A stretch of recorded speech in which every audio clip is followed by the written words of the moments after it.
Boa noite. Boa noite a todos.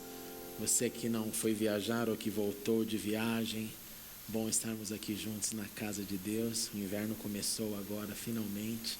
E eu confesso para vocês que oro para que o inverno fique terrível esse ano.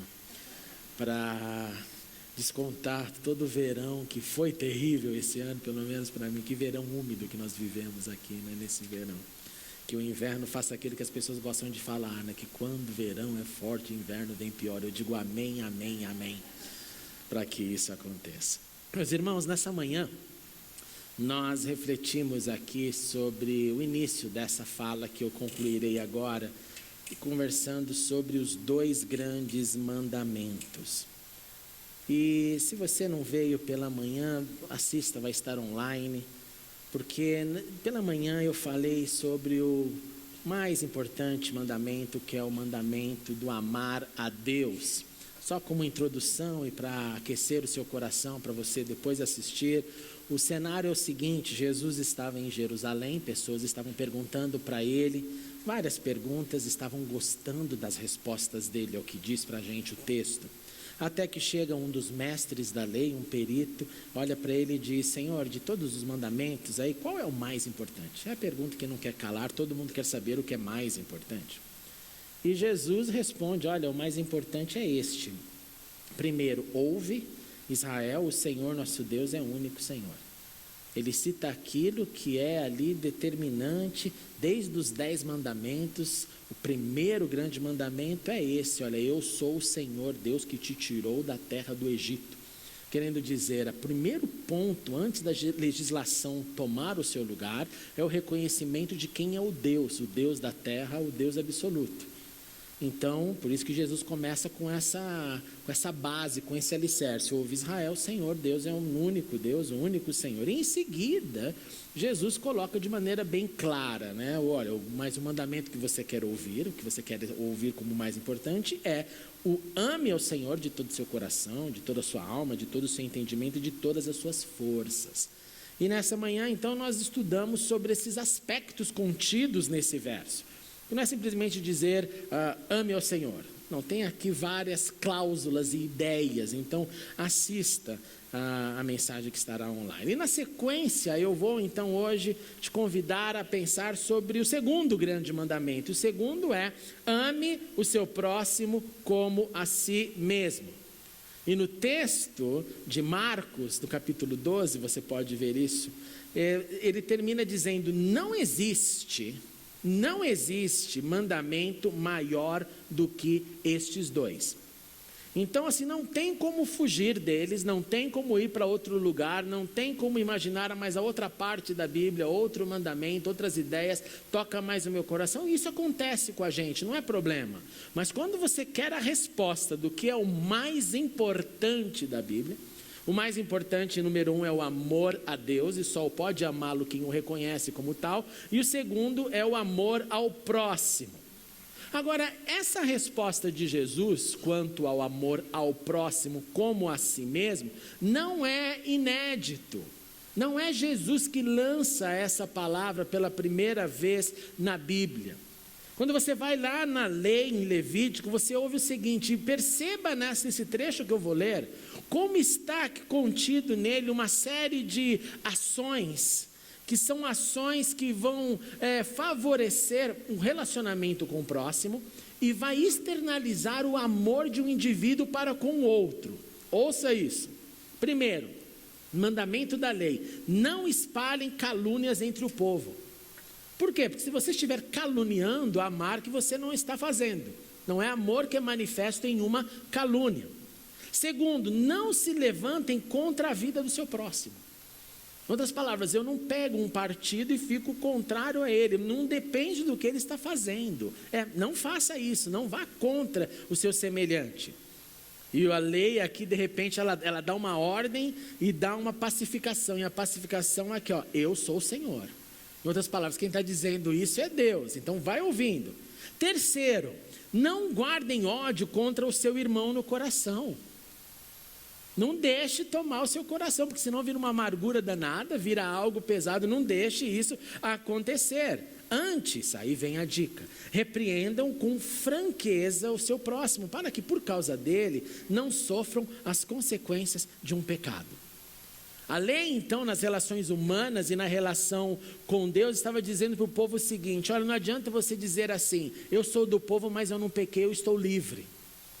Não, o cuidado com o povo de Israel foi assim: olha, se tem um pecado aí no meio do arraial de vocês, mais gente vai padecer. Dando desde o início a ideia de unidade de valores, de crença, de vida da comunidade. Porque senão facilmente alguém diria: não, eu sou da comunidade de Israel, eu sou lá da tribo de Dan, por exemplo, e eu não quero participar de nada, eu só ouço lá o que acontece, volto para a minha tenda e o resto que se exploda, porque eu não faço parte disso. Então Deus fala: não, para não existir isso, mesmo que você é bem bonzinho e cuida das suas coisas e volta para a sua tenda, se o fulano da tribo de Asher pisar na bola, eu vou pedir a conta para você também, porque vocês são um povo. Então a ideia que era essa: olha, então você vá, fale com o seu irmão, não deixe rancor acontecer nessas relações horizontais, para que vocês não sofram as consequências de um pecado, quem pecou e quem não pecou. Próximo, não procurem vingança. Não mexa com esse negócio de eu vou fazer justiça. Não coloque a sua mão para fazer um inferno ficar ainda pior. E de novo a lei repete: não guarde rancor contra alguém do seu povo. E aí ela conclui com a apoteose, que é o que Jesus usa. Mas ame cada um ao seu próximo como a si mesmo. E uma vez mais, para lembrar quem está falando: eu sou o Senhor. Isso aqui está tudo lá em Levítico capítulo 19. Então quando Jesus está falando sobre ame ao seu próximo, ele está repetindo aquilo que já era a base. Quando ele fala ame o seu próximo como a si mesmo, já está dentro desse texto todas essas ideias. Então, anti-calúnia, anti-rancor, anti-raiva, anti-justiça própria, todos esses conceitos. Por quê? Porque isso era parte do recital da vida do povo de Israel, como é até hoje. Então o povo já conhecia essa ideia mandamento. E se você quiser de maneira ordenada listar essa ideia mandamento, esses pré-requisitos, você tem então o seguinte: primeiro, reconheçam que Deus é o seu único Deus. Segundo, ame-o em primeiro lugar. Terceiro, ame sim o seu próximo. Mas para amar o seu próximo existe uma medida, que a medida é o quanto eu devo amar o meu próximo. Porque para Deus ele diz que é força, entendimento, alma, coração, emoção, razão. E para o próximo a medida é a minha medida. É a medida do meu amor. Então Deus é o exemplo de amor primário. Deus é o Deus que livrou o povo do Egito, tirou da escravidão para a liberdade. Deus é o Deus que mandou seu Filho como exemplo, como modelo, como oramos, Deus encarnado. Então eu sou chamado junto com você para canalizar o meu amor para Ele, mas através de uma ação e não somente do meu verbo. E juntamente com você, eu sou convocado também a manifestar o meu amor, que vai para o vertical para ele, mas que tem que vir para o horizontal do próximo. E a medida é como eu me amo, eu devo amar você. E aí a pergunta que surge e não pode ser calada é: como é que você se ama?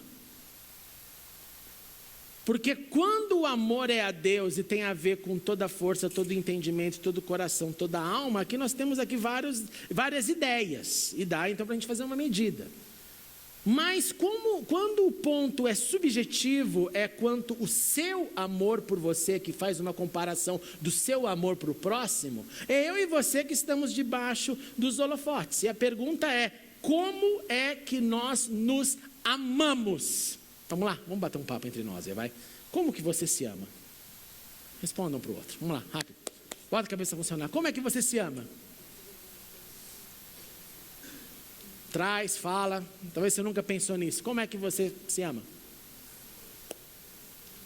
Amoleça as estruturas, deixa o pensamento fluir.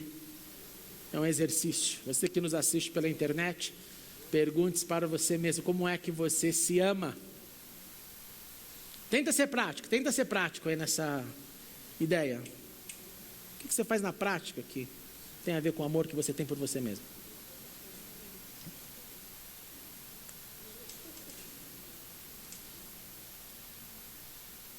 É interessante pensar nisso, né? É interessante pensar nisso. Volta para mim. Nós amamos a nós mesmos através da prioridade que damos à nossa existência e ao nosso bem-estar. Quando eu zelo para a minha existência, para o meu bem-estar, eu estou me amando. Eu estou, então, priorizando aquilo que eu sei que tem a ver com o que eu sou, com aquilo que me deixa bem. E quando eu priorizo, eu manifesto o amor que eu tenho por mim, porque eu coloco a minha vida no local que deve receber aquilo que me faz sentir bem. Nós nos amamos através do cuidado que nós temos conosco. Eu me protejo de algumas situações, você se protege de algumas situações, você se expõe a outras. Nós fugimos de algumas situações e, infelizmente, algumas situações não tem como fugir. E quando elas acontecem, geralmente a gente tenta ter um plano B, porque se você já sabe como você reage diante de situação A, B ou C, quando elas acontecem, você já... Opa, eu não posso ficar aqui, porque se eu ficar aqui, eu sei que isso pode gerar aquilo outro. Nós nos amamos através do fazer o que nos faz bem. Isso tem a ver com agenda. Eu olho para a minha agenda e eu penso naquilo que eu quero e aquilo que me faz bem. E aquilo eu mantenho o meu foco, eu mantenho o meu desejo, os meus olhos. Eu não vou atrasar naquilo que me faz bem, porque é gostoso.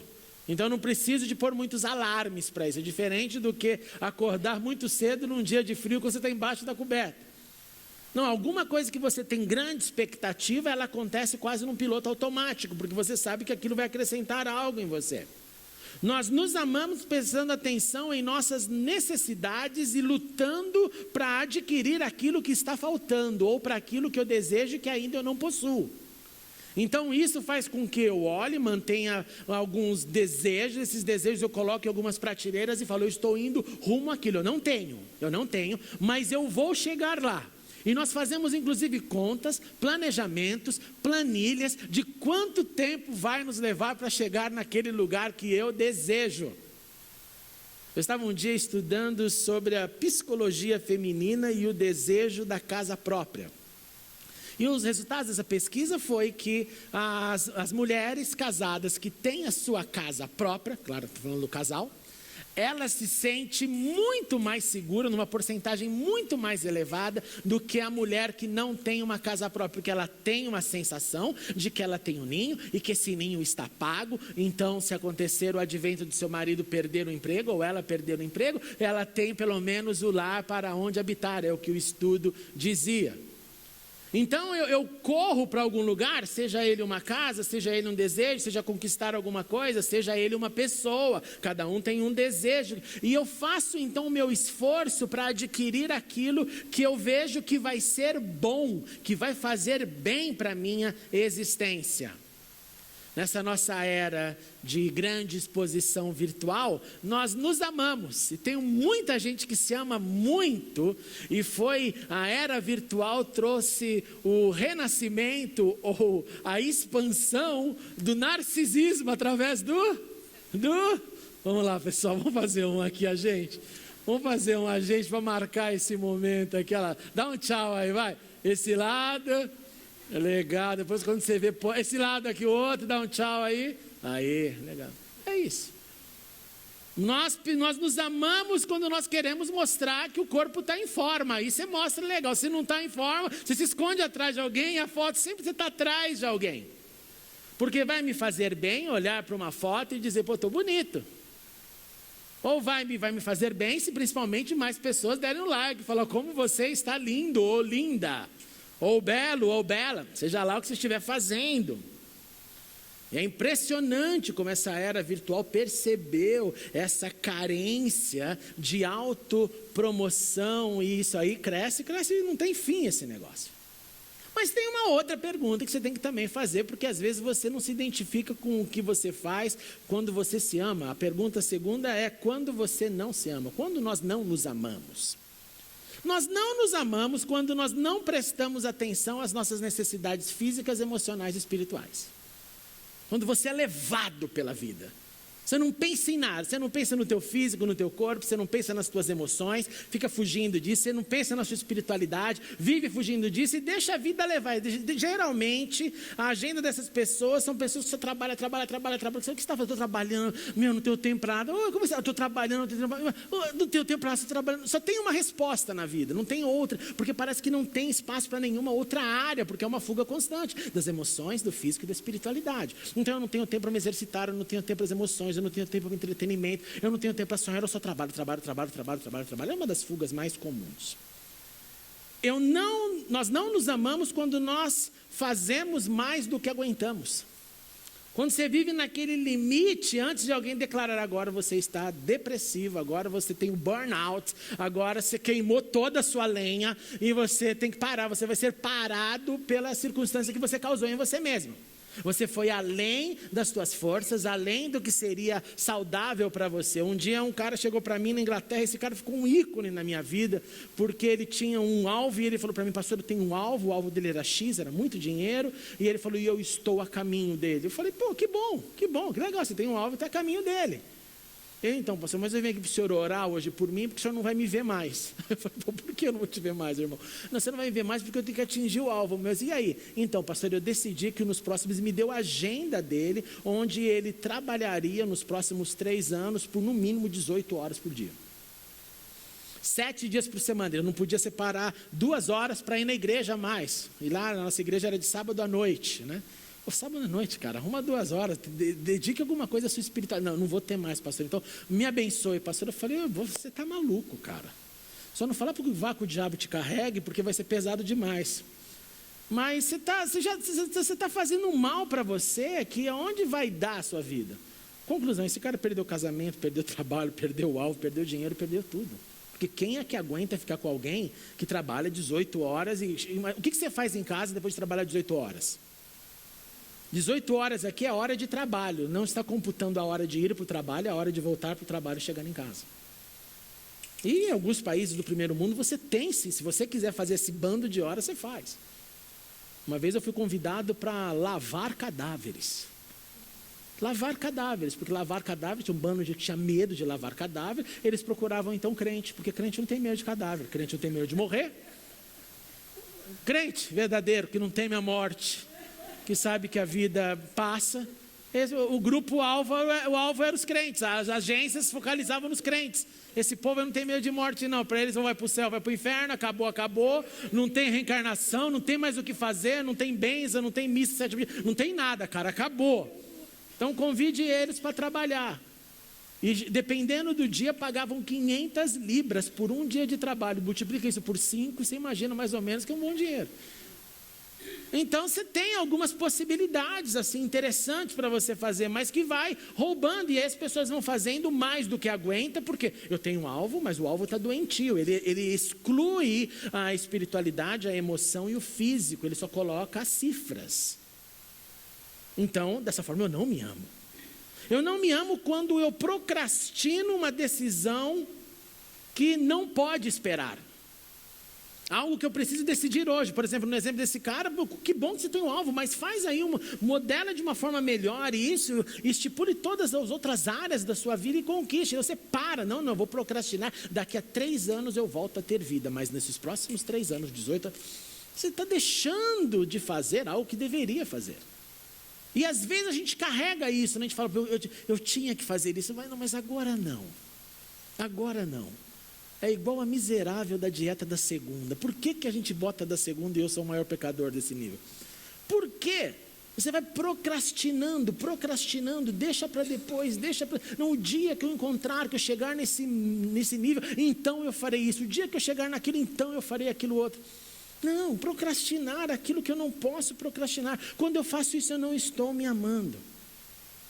E por último, quando deixamos, ouça isso, quando deixamos as emoções nos sequestrarem e levarem com ela a nossa razão. E quando a minha emoção sequestra a minha razão, eu dou espaço para muitos e muitos desequilíbrios na minha vida. E, consequentemente, esses desequilíbrios afetarão o meu corpo. Afetarão o meu corpo, que vai começar no plano da minha mente, e depois da minha mente vai ir para o meu corpo, porque as minhas emoções sequestraram a minha razão. E aí eu deixo de ouvir, parece que os meus sentidos nenhum mais estão funcionando. Não estão mais funcionando. Então, se eu não vivo uma vida equilibrada com a manifestação do amor próprio, daquilo que faz eu amar a mim mesmo, eu cuidar da minha vida, e eu viver essa minha vida, não simplesmente no cuidado do meu corpo, mas nesse tripé de emoção, físico e espiritual.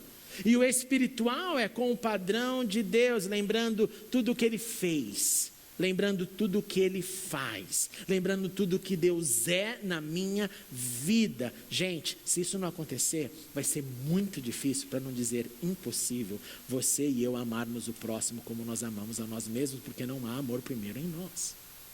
Não há primeiro essa base de maneira sólida e construída. Então, quando eu não consigo ver que eu sou um ser singular, que eu sou um ser inédito, você, da mesma forma, que quando eu não consigo ver o propósito de Deus para esse ser singular e inédito, que não tem ninguém na terra como eu, com as minhas qualidades e os meus defeitos. Quando eu não consigo perceber que eu sou único e que a vocação que eu tenho e que você tem, elas são intransferíveis. Uma vocação pode ser dada a outra pessoa fazer, e a outra pessoa fará do jeito que só ela consegue fazer, porque cada pessoa vive, executa qualquer atividade da sua maneira, com a sua influência, com aquilo que ele ou que ela é, ou seja. Então, se eu não consigo ver que há essa vocação em mim, nesse ser inédito, único, e eu não consigo então valorizar isso, eu não vou conseguir me amar. Em ausência deste amor-gratidão, já que Deus me fez dessa forma, ao Pai, ao Criador, irão resultar em descompensações bem grandes na nossa mente, consequentemente na nossa vida. Então, antes de eu tentar entender o amor ao próximo e praticar, eu preciso avaliar o amor que eu tenho por mim mesmo na realidade. Não aquele que só diz que eu me amo. Eu repito, há como reparar a ausência deste amor se você notá-lo. Existe como eu reparar a ausência do amor próprio quando eu paro para prestar atenção e ver o que Deus tem feito na minha vida. E quando eu consigo parar e tentar traçar essa linha cronológica da minha vida, eu consigo restaurar a linha para um equilíbrio psíquico, quando eu trago à minha memória, nas palavras dos profetas, aquilo que é verdade, aquilo que me dá esperança. E quando eu perceber a ausência do que eu não possuo, e quando eu perceber que a situação ainda pode ficar pior, porque geralmente essa é a nossa desculpa para não entrar nesse amor profundo, é porque você não sabe o que eu passo. E aí a gente dá a nossa lista. É porque você não tem a vida que eu tenho. Aí a gente dá a nossa lista. Quando acontecer isso, a Bíblia parece gritar bem alto. Olha de novo para o Santo Livro. Porque o Santo Livro, nas palavras do profeta Abacuque, vai dizer o seguinte: olha, quando tudo ficar pior, quando a casa cair e cair ainda mais, quando me faltar inclusive o que comer, quando a minha esperança for embora, porque eu achava que ia ter jeito de se esconder, teria uma saída, e não tiver saída, é o que o profeta diz, quando ele fala: mesmo não florescendo a figueira, não havendo uvas nas videiras, mesmo faltando a safra de azeitona, não havendo produção de alimento nas lavouras, nem ovelhas no curral, nem bois nos estábulos. Ele está dizendo assim, olha, mesmo que venha, não tenha mais o que eu colocar na barriga. Alguém aqui já viveu isso? Agora, a partir daquele do mês tal, não tenho mais o que comer, não tem mais o que impedir, porque não é que o vizinho tenha comida, é porque ninguém da nação vai ter comida para comer. Você já imaginou uma situação dessa?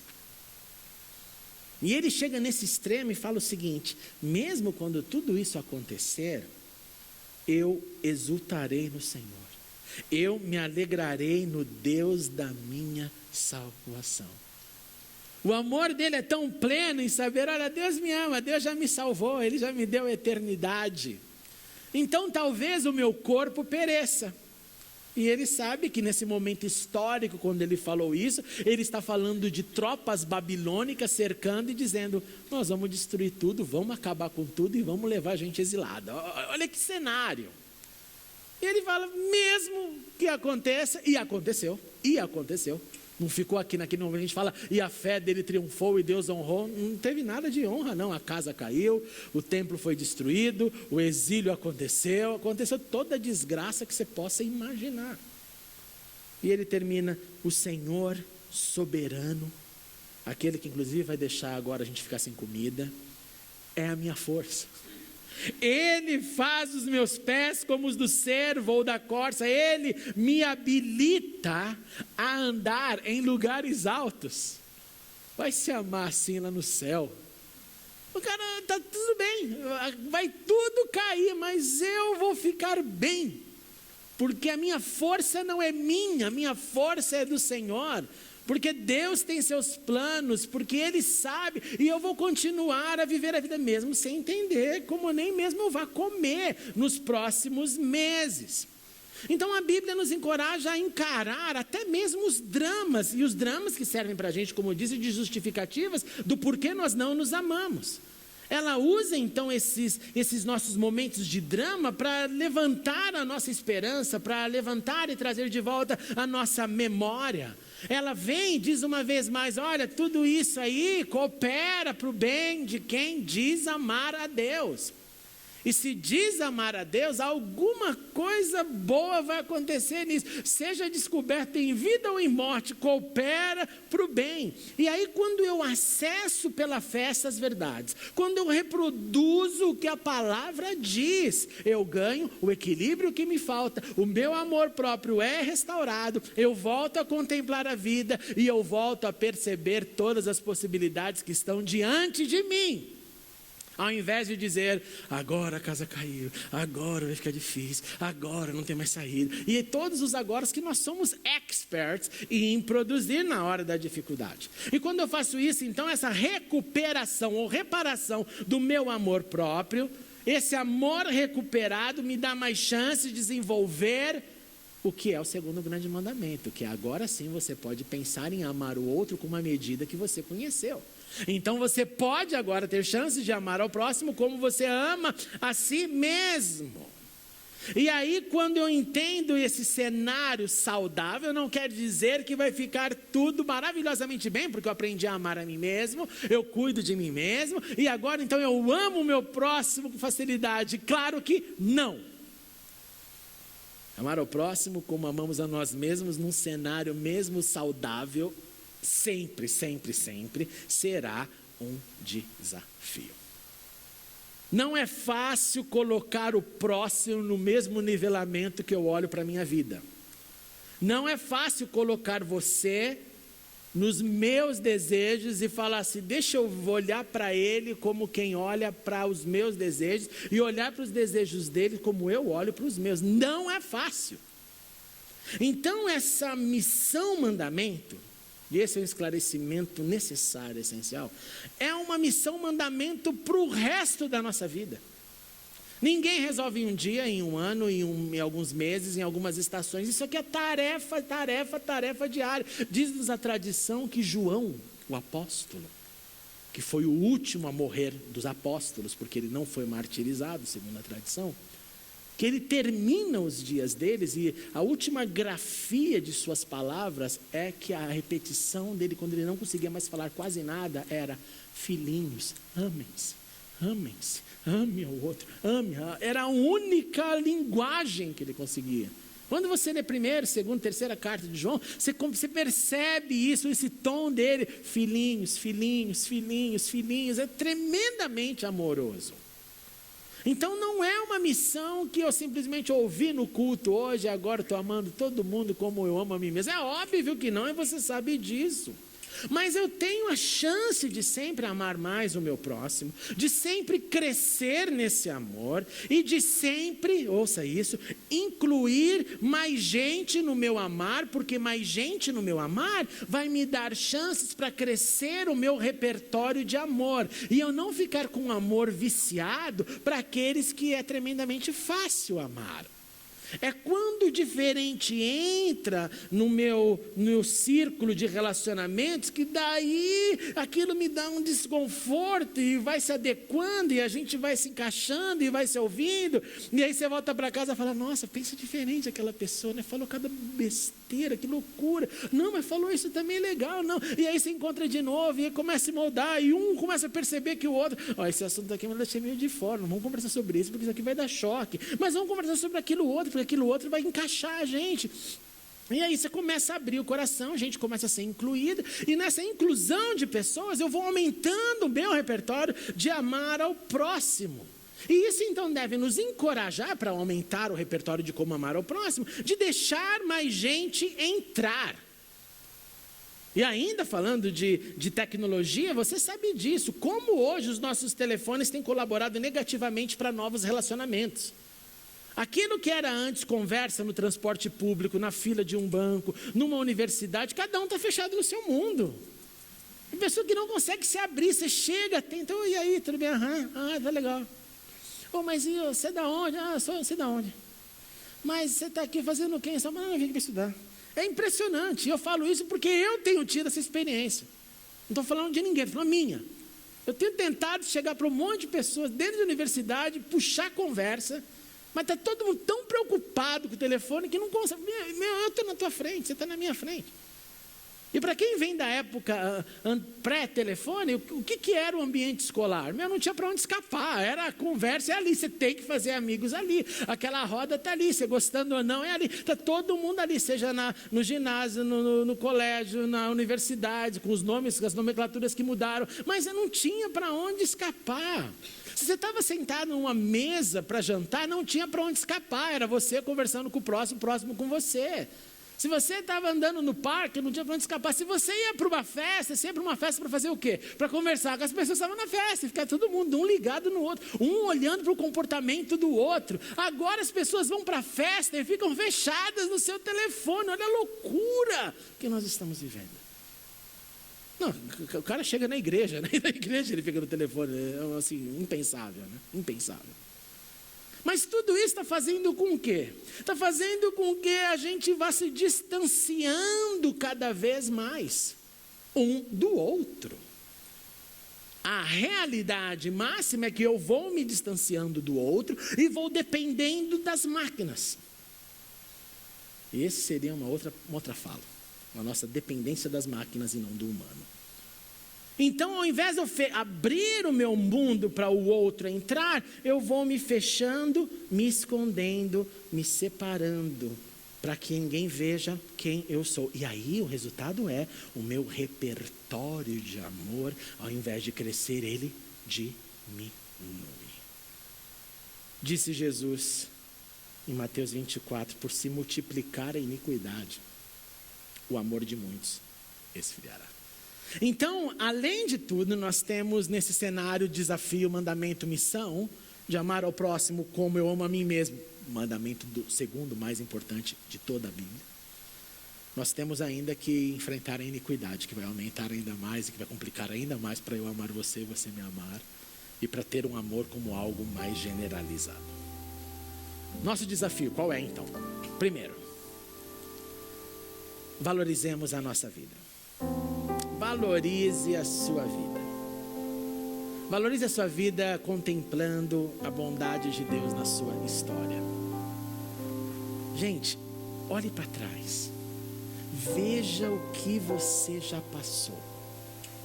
Eu desafio qualquer um que estiver aqui, qualquer pessoa que fala, não, eu tenho andado com Deus tantos anos. Ótimo. Eu te desafio com todo amor. Olhe para a tua história então com Deus e veja o quanto Ele já fez por você. O ponto é que a gente se esquece. A gente deixa de celebrar porque o nosso foco é presente. Mas se você parar e tentar aquele exercício que a gente faz aqui, geralmente quando chega em dezembro eu falo, olhe lá para janeiro, fevereiro, março, e vai vendo o ano inteiro o que Deus fez por você nesse ano. Você fala, caramba, Ele fez tanto, mas quando eu foco no hoje, se o hoje não estiver muito legal, pronto, já não está nada bom.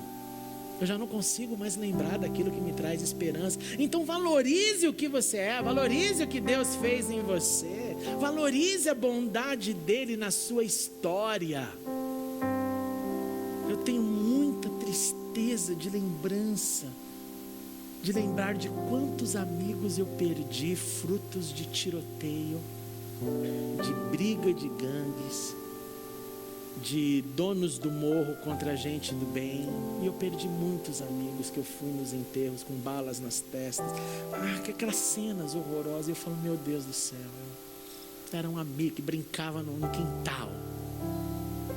É horrível você ver o que acontece com a vida de cada um de nós. Cada um toma um rumo. Então olhe e fale, poxa, Deus me manteve, Deus tem me dado vida, Deus tem me sustentado, Deus tem me dado saúde, Deus tem me dado equilíbrio, Deus tem me dado dificuldades, Deus tem me permitido tudo para o meu crescimento, coopera para o meu bem. Então valorize a própria vida, valorize a própria vida.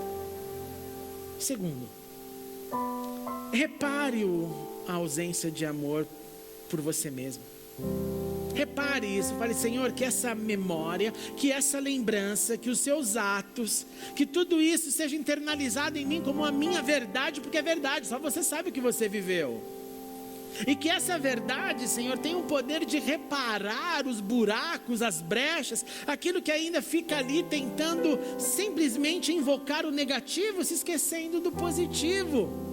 Peça para Deus fazer um reparo geral, que afunde o que deve ser esquecido, bem fundo na sua existência, mas que traga para a superfície do eu, do ser, aquilo que Ele fez com amor. E a gente tem como relembrar e pegar esse amor para reparar, como o sangue dele que nos cobre de todo o pecado e de toda injustiça. Terceiro, exercite o amor ao próximo. E aqui eu quero ser muito específico. Dê espaço na sua vida para nascer mais amor. E você vai deixar nascer mais amor, seu repertório como mencionei, quando você e eu abrir o nosso coração para mais gente entrar, de preferência aquele que numa primeira olhada não seria aquele que invoca grandes químicas de, essa pessoa parece ser legal, a gente não faz assim? Fulano parece ser legal, mas aquele não parece ser tanto não. Atrás, não julgue pela aparência, mas Senhor, me ajude a abrir o meu coração para mais gente entrar. Peça para Deus, Deus me ajude a me interessar pelo outro, por aquele que eu não conheço, por aquele que talvez seja estranho ao meu olhar, mas que é mais um ser humano, está contido na lista do próximo, da horizontalidade da vida. E para isso, eu quero te encorajar nessa noite a iniciar esse processo. Eu quero te dar espaço. Se você não fizer, problema teu. O que eu quero é sempre dormir em paz. Quero dormir em paz. Mas eu quero te encorajar nessa noite a, de uma maneira bem prática, exercitar esse abrir o coração para possibilitar o aumento do seu repertório de amor para o próximo. E eu quero te convidar, fazendo isso, que você primeiro fique em pé comigo.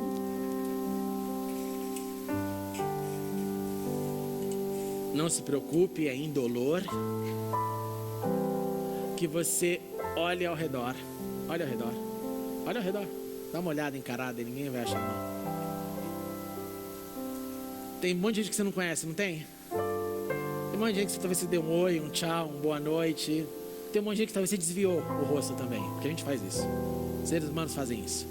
O cara está vindo na igreja para louvar a Deus e ele entra assim batido, procurando lugar. Não dá de parar ele assim, passar uma rasteira e falar assim, cara, para. Você está vindo na casa de Deus para adorar, na família da fé, chamados os santos do Senhor, os filhos, todos os irmãos, um primogênito chamado Jesus, dizendo que você vai morar no mesmo céu e você não tem coragem de abrir um sorriso para o outro. Cara, você está mal. Você não entendeu nada da fé ainda. Você é um usuário, um safado, ou um ignorante, no bom sentido da palavra. As fichas não caíram ainda, mas não é parte dessa galera que vai viver eternidade, cara. Viver eternidade com quem não quer, eu vou pro inferno assim, né? É o pensamento de quem pensa sem dizer o que pensa. Então eu quero te dar essa grande chance de você sair do seu lugar agora e conhecer alguém. Um só. Não é 10 não, é um. É um que você não conhece. Se apresente para ele, ouça um pouco o que você faz, de onde você é, qual que é a sua vida, onde você nasceu, o que é a sua fé, o que você está fazendo aqui hoje. Olha, eu sou isso, eu vim daqui, da colar, eu faço isso. Vamos nos abrir um ao outro. E não se esqueça de pegar o telefone e o contato dele, mas provoque isso em nome de Jesus. Vamos lá. Vai lá, procure alguém. Gaste tempo, não tenha pressa. Procure alguém que você não conhece.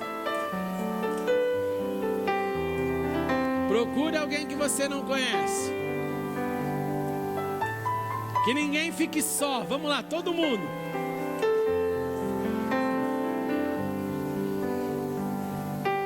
Pergunte quais são os sonhos da pessoa.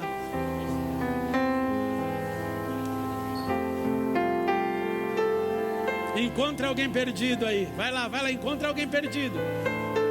Se a roda estiver cheia, entra na roda, não tem problema, mas conheça alguém.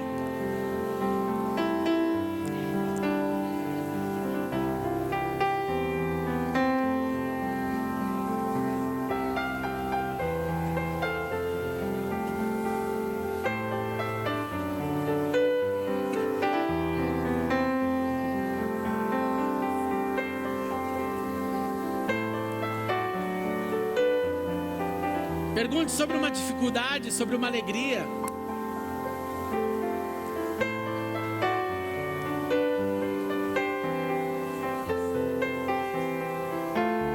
Se interesse.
Esqueça de trocar os telefones.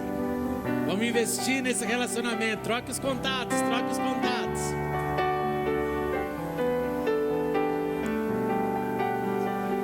Vamos deixar o repertório crescer da vida.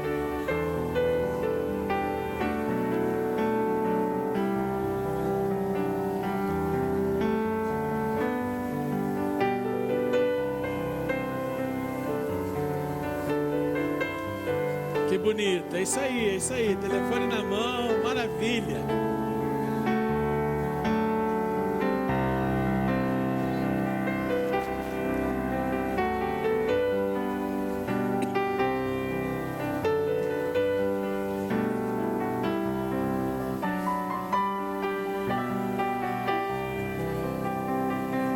legal.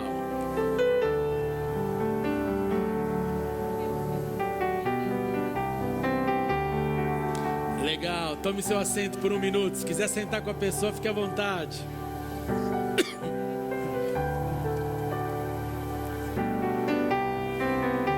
Muito bom, muito bom.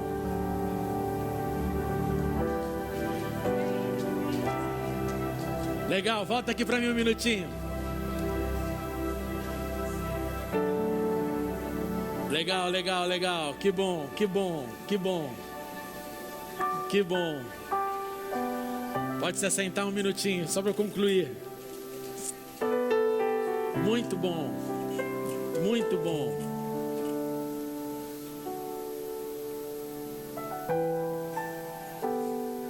Para finalizar a história daquele mestre da lei que fez uma pergunta a Jesus, porque gostava do que ouvia e ouviu. Quer saber quais são os maiores mandamentos? Tenha no Senhor o seu único Deus, ame-o com toda a sua força, alma, entendimento, razão, emoção, com tudo que você tem. Ame ao seu próximo como você ama a si mesmo. Quando este homem ouviu Jesus responder, ele disse: muito bem, mestre, o senhor está certo ao dizer que Deus é único. Parabéns, Jesus, o senhor está certo em dizer que não existe outro além de Deus. Amá-lo de todo o coração, de todo entendimento, de todas as forças, e amar ao próximo como a si mesmo. Sim, Jesus está certo, esse é o mais importante que todos, e ele coloca todos os sacrifícios e todas as ofertas. E aí vem a conclusão que é fantástica. Vendo Jesus que ele tinha respondido sabiamente, Jesus lhe disse: você não está longe do reino. O que não significava que ele estava no reino. Você não está longe do reino de Deus.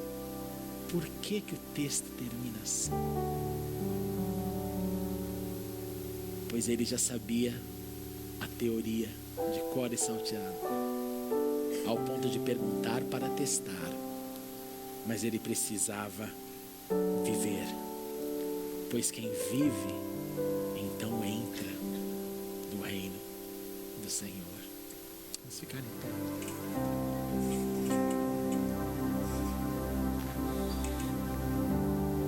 Senhor, que nós não sejamos teóricos. Senhor, que nós não sejamos pessoas que têm a pergunta e a resposta na ponta da língua, pois isso não vale nada. Que sejamos pessoas que sim, conhecem o que a Tua Palavra diz, mas que tenha um coração aquecido para viver a Tua Palavra, para viver o reconhecimento de que o Senhor é o único Deus, que não há outro mediador entre Deus e os homens que não seja Jesus Cristo, que esse é o nosso único Senhor absoluto. Que tenhamos o nosso amor dado em devoção, na prática, muito além da nossa linguagem e verbos, que possamos mostrar o nosso amor em ação a Ti, com toda a força e energia que deve crescer nesse amor, e que possamos amar ao nosso próximo, Senhor, a partir desse amor que temos em nós e por nós, amor que valoriza a vida que Deus tem nos dado. E através disso, Senhor, que possamos sim impactar o próximo e ser impactado por ele, e crescer no repertório do amor ao próximo, deixando mais gente entrar. Que esse exercício que aqui fizemos, Senhor, seja somente repetido por toda a nossa vida, deixando a nossa vida ficar mais rica de pessoas, mais rica de gente que vem, que soma e que acrescenta. Gente que vem, que traz um novo perfume, um novo sorriso, uma nova chance de abençoarmos e sermos abençoados. Ajuda-nos nisso na prática, Senhor, para que a gente não esteja perto do reino, mas que a gente esteja vivendo, buscando o reino de Deus e a sua justiça. Que o Senhor possa nos reconhecer como parte desse reino, pois queremos viver praticando a Tua palavra. Ajude cada um nas suas necessidades, nas suas limitações, mas dê-nos esse compromisso nesta noite, de amarmos acima de tudo a Deus e ao nosso próximo, em nome de Jesus. Amém e amém. Glória ao nome dele. Vamos aplaudir a ele. Ele é Deus da nossa vida. Aleluia, Senhor. Aleluia. Não esqueça de pegar o telefone se não deu tempo. Cresça agora. A lição de casa é: desenvolva isso que começou de maneira singela aqui. Convide para um encontro, dê o seu profile no Facebook, mande um e-mail. Não leve a pessoa à loucura, leva bom dia, boa tarde, boa noite. Não faça isso, não faça isso. Mas pega o telefone e fala: vamos tomar um café, vamos conversar ao vivo e a cores, vamos dividir as nossas dores, as nossas alegrias. Nós iremos nos enriquecer com esse amor, não tenha dúvidas disso. Pode se sentar no segundo.